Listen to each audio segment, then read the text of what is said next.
Hey, welcome back to the Dividend Explorer investing journey. Before we continue, I would like to ask you to subscribe to support me on my dividend journey. Hit the bell button for updates.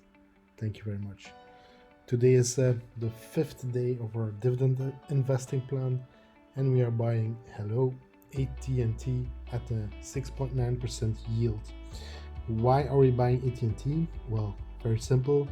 It's because it's the next share we can buy on the list of dividends we generate every month on our website, dividendexplorer.com.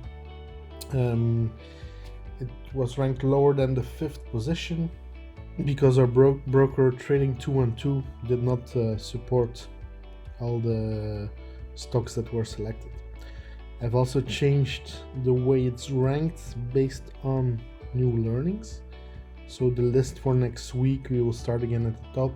Hopefully for May, we will have a consistent list.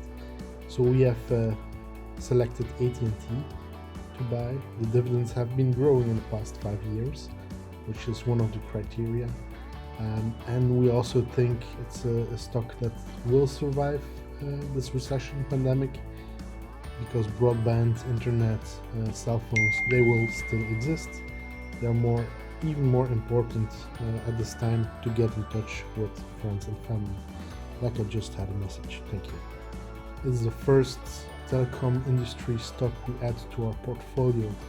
Now we are invested 20% in telecom, 40% in energy, and 40% in the pharmaceutical sector.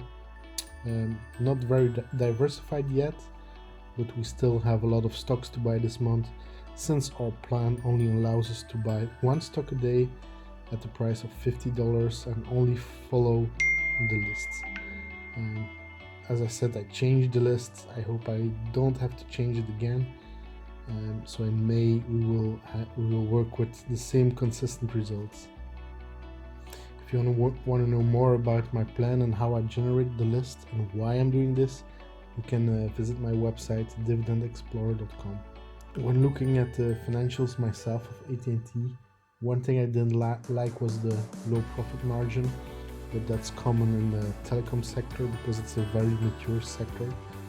The debt to equity ratio is also a bit higher than what Warren Buffett would like to see.